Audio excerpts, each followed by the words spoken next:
AICC में general secretary organisation Venugopal जी ने जिन 6 state में संगठन सर्जन के तहत जिलाध्यक्ष बने हैं, वहां संगठनात्मक स्थिति के ऊपर चर्चा करने के लिए बैठक बुलाई थी। वहां पर जो चर्चा हुई उसमें राजस्थान का संगठन अच्छे तरीके से बना है, उन्होंने खुशी जाहिर की। और अभी जो जिलाध्यक्ष बने हैं, ये जो जिला कांग्रेस कमेटी की कार्यकारिणी है, सबकी दोबारा बनेगी, पुनर्गठित होगी, या जो नए जिले बने हैं उनकी नई जिला कांग्रेस कमेटी की कार्यकारिणी बनेगी। तो हमसे समय पूछा था, हमने कहा था हम 15 दिन के अंदर सभी जिला कांग्रेस कमेटियों की कार्यकारिणी बना देंगे। तो हम 15 जनवरी से पहले पहले सभी जिला कांग्रेस कमेटियों 49 में से एक का अभी जिला कांग्रेस कमेटी के अध्यक्ष का फैसला होना बाकी है, पार्टी हाईकमान के पास में पेंडिंग है, तो बनाएंगे। बीएलए हमने बना दिए और जो बूथ बढ़ा दिए 52,000 से ज्यादा 61,000 कर दिए, तो उनके लिए बीएलए और बनाने की प्रोसेस हमने चालू कर दिया है। वो विद इन 7 डेज 7 दिन के अंदर अंदर हम 61,000 चुनाव आयोग में हमारे बीएलए रजिस्टर्ड करा देंगे। मैं समझता हूं कि ये बहुत बड़ा एक टास्क है जो किसी स्टेट ने पूरा नहीं किया होगा, न बीजेपी ने किया, न और किसी ने किया, हमने ये पूरा किया है। तो इसके लिए भी हमें शाबाशी मिली है। और जो एसआईआर में इन लोगों ने बेईमानी और षड्यंत्र करने के लिए जो फार्म नंबर 7 जो काटने के लिए लोगों के 10-10 हजार, 15-15 हजार, 20-20 हजार के ब्लॉक के अंदर जो फार्म दिए गए थे, उनको हमारे बीएलए ने, हमारे नेताओं ने, हम जिला कांग्रेस कमेटी के अध्यक्षों ने, ब्लॉक कांग्रेस कमेटी के अध्यक्षों ने, संगठन के लोगों ने जाकर के वहां पर जिला कलेक्टरों और तमाम एसडीओज के धरना दिया, और उससे वो ब्लॉक के अंदर जो फार्म लिए वो ये ऑनलाइन नहीं कर पाए। तो मैं समझता हूं कि अभी भी हमारे बीएलए के लिए बहुत काम करने के लिए जरूरी ये है कि जो चुनाव आयोग, राज्य निर्वाचन आयोग जो पंचायत राज के चुनाव करा रहा है, वो वोटर लिस्ट से 2025 की वोटर लिस्ट से करा रहा है। 7 तारीख तक दावे और आपत्तियां, नाम जोड़ने, घटने और संशोधन होने की उसमें तारीख है।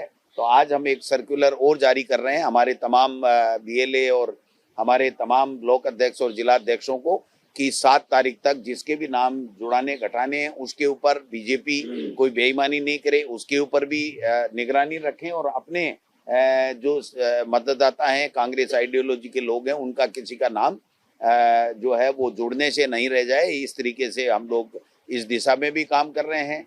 और पार्टी हाईकमान ने हमें पूछा कि आगे के 3 महीने का क्या रोड मैप है, तो हमने बताया कि साहब अभी विधानसभा भी चल रही है और मार्च और अप्रैल में देरी से ही सही, लेकिन अब चुनाव करवाना पड़ रहा है, मजबूरी है इनकी, क्योंकि सुप्रीम कोर्ट ने ये कह दिया कि पंचायत चुनाव और नगर निकाय चुनाव अगर आप 15 अप्रैल तक नहीं कराते हो तो कंटेम्प्ट ऑफ कोर्ट लगेगा, आपको कराना ही पड़ेगा। और राज्य सरकार ने, चूंकि पंचायत राज के अंदर 3,000 करोड़ रुपए हमारे लैप्स होने जा रहे हैं, 31 मार्च को लैप्स हो जाएंगे, तो ये भी सरकार के लिए दिक्कत वाली बात होगी, क्योंकि इन्होंने पहले 1 स्टेट 1 इलेक्शन का राग अल्पाते हुए इन्होंने दिमाग ही नहीं लड़ाया कि संवैधानिक व्यवस्था है, वित्त आयोग आपको पैसा नहीं देगा, भारत सरकार किसी भी रूप में इंटरवेन करके आपको पैसा नहीं दिला सकती है, स्टेट का नुकसान हो जाएगा, ग्रामीण विकास ठप हो जाएगा, वैसे भी ठप पड़ा है।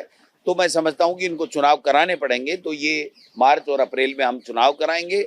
और नए लोगों को विशेषकर जो हमने कमिटमेंट किया है पार्टी हाईकमान के साथ में, वो ये किया है कि जो पंचायत राज और नगर निकाय के चुनाव में है, उसमें ज्यादा से ज्यादा नए युवा लोगों को मौका दिया जाए, और कम से कम लोगों को, कोई विशेष जो एक्टिव है पॉलिटिक्स में वही परिवार का आदमी चुनाव लड़े, बाकी परिवार का आदमी चुनाव कम से कम लड़े, कार्यकर्ताओं को मौका मिले। ये बात वहां पर पे हमने कह करके और हमारा निवेदन हमने हाईकमान को किया है। तो उन्होंने पूरी संगठनात्मक और जो राजस्थान की विधानसभा के अंदर जो परफॉर्मेंस पिछले समय में 2 साल से रही है, उसके लिए भी उन्होंने धन्यवाद दिया है, शाबाशी दी है पूरे पार्टी के तमाम विधायकों को, और जो संगठन में लोग काम कर रहे हैं उन्होंने भी अच्छा काम किया है। तो मैं समझता हूं कि संगठनात्मक जो स्थिति है वो मजबूत हुई है, और ज्यादा मजबूत। हम अब नए वार्ड बने नगर निकाय के, तो वार्ड की कार्यकारिणी, वार्ड अध्यक्षों का भी जो है वो हम जल्दी बनाने का काम करेंगे। और ग्राम पंचायत पहली बार राजस्थान के अंदर कांग्रेस पार्टी में ग्राम पंचायत अध्यक्ष और उनकी वर्किंग कमेटी भी अब नई पंचायतें बनी है उसके मुताबिक हम बनाने का काम करेंगे, जिससे संगठन और ज्यादा मजबूती के साथ में काम करे। और हमने पूरे तरीके से ये बताया कि ये सरकार पूरी पर्ची से बनी और जो दिल्ली से पर्ची आती है उसके अलावा कुछ नहीं करती है। भ्रष्टाचार है, कोई किसी की सुनने वाला नहीं है, जनप्रतिनिधियों की चलती नहीं है, ब्यूरोक्रेसी पूरी की पूरी कैप्चर उस सरकार को कर लिया और भ्रष्टाचार में लिप्त हो गए हैं। तो ऐसे में हम इनको जनता की समस्याएं हैं उनको कैसे समस्याओं का समाधान हो, इस दिशा में हम सरकार के ऊपर दबाव राजस्थान की विधानसभा में और विधानसभा के बाहर भी बनाने का काम करें। कल विधानसभा में बीजेपी के विधायक बाल मुकुंद आचार्य जी ने मस्जिदों से होने वाली अजान का मुद्दा उठाया, कहा इससे लोगों को दिक्कत होती है। क्या सोचती है कांग्रेस पार्टी? मैं समझता हूँ बीजेपी को पुनर्विचार करना चाहिए कि ऐसे लोग भी अगर विधायक बन गए जो सुबह से शाम केवल धार्मिक उन्माद फैला करके अपनी राजनीतिक रोटियां सेकते हैं, ऐसे विधायक के ऊपर तो आगे से चुनाव नहीं लड़ने के लिए प्रतिबंध होना चाहिए सरकारों की तरफ से। लेकिन उनका क्या दोष है? आरएसएस का एजेंडा यही है, बीजेपी का एजेंडा यही है कि धार्मिक उन्माद फैलाओ। आप देखो जो एसआईआर में नाम काटने के आवेदन दिए, किस किस वर्ग के दिए? 90% उसी वर्ग के दिए। तो बोलो तो क्या साहब ये देखो ये हिंदू और मुस्लिम करते हैं, जबकि ये करते हैं बाल मुकुंदाचार्य। ये भगवा जो पहनते हैं उनकी तो लाज उनको रखनी चाहिए, उनकी तो थोड़ी बहुत शर्म करनी चाहिए कि आप किस तरीके की बातें कर रहे हो। ये सेकुलर देश है, हमारा संविधान धर्मनिरपेक्ष राष्ट्र की हमें अनुमति देता है। धर्मनिरपेक्ष राष्ट्र में हर समुदाय को, हर वर्ग को, हर को अपनी अपनी आजादी है। और ये इस तरीके की कभी ठेले चेक करता है, कभी लाउड स्पीकर चेक करता है। एक एमएलए का यही काम रह गया क्या? एक सर राज्य सरकार जो है वो शराब की जो दुकानें हैं उनके बंद होने का समय बढ़ाना चाहती है। आपकी पार्टी सवाल उठा रही है, कह रही है कि इससे क्राइम बढ़ेगा, महिलाओं से जुड़े अपराध बढ़ेंगे। मैं समझता हूं कि शराबबंदी का समय आ गया और ये शराब का समय बढ़ा रहे हैं। इनको तनख्वाह देने के लिए पैसे नहीं है तो और कोई कर्जा ले लो, लेकिन पूरी रात तो दारू मत खोलो। तो ऐसा नहीं करने देंगे, आप निश्चिंत रहें। करेंगे तो उसका पुरजोर शब्दों में विरोध करेंगे। डोटासरा जी, एक प्रेम भाईसा का मैटर है जोधपुर में, वो साध्वी थी। मैंने भी सुना है, देखो मैं ज्यादा तो डिटेल में नहीं जानता, लेकिन उसकी बड़े लेवल पे जांच होनी चाहिए और सच सामने आना चाहिए। और ये सनातन की बात करने वाली सरकार के लिए डूब मरने वाली बात है कि अभी तक उन्होंने किसी तरीके की कोई जांच नहीं बैठाई और ढंग से जांच नहीं की। हाई लेवल की एक कमेटी बना करके इनको पूरी तरीके से जांच करानी चाहिए कि उनके साथ में यह हादसा किस प्रकार से हुआ। जो भक्त हैं, जो श्रद्धालु हैं, वो लगातार सीबीआई जांच की मांग कर रहे हैं। उनका कहना है कि हमें लोकल एजेंसी पर भरोसा नहीं, सीबीआई भी इनकी तो बिकी पड़ी है, लेकिन चलो ठीक है, इनसे तो ठीक ही है, इन वाली एजेंसी तो ठीक है, वरना सीबीआई कहाँ क्या काम कर रही है आप बताओ? वो भी तोता बन गई है इनकी। हमने भी कहा था कल परसों कि ये रोजाना रोजाना का टंटा मेट लो।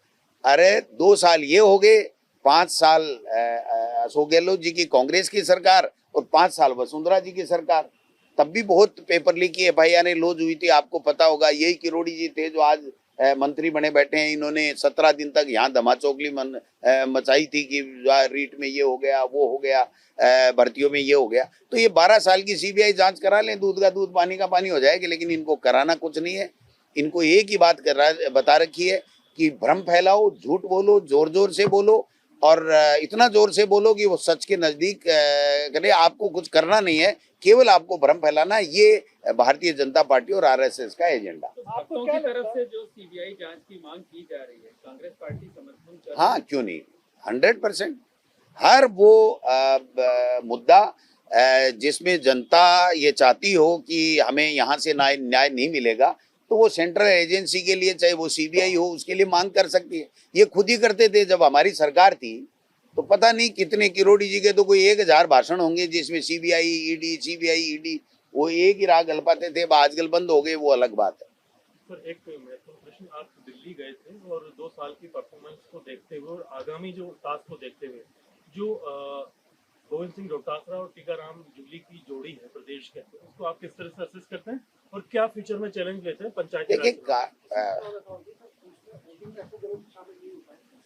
देखिए अशोक गहलोत जी वांछित थे उस मीटिंग में, वो अस्वस्थ हैं, बॉम्बे हैं, डॉक्टर की सलाह पे वो वहाँ पर इलाज ले रहे हैं।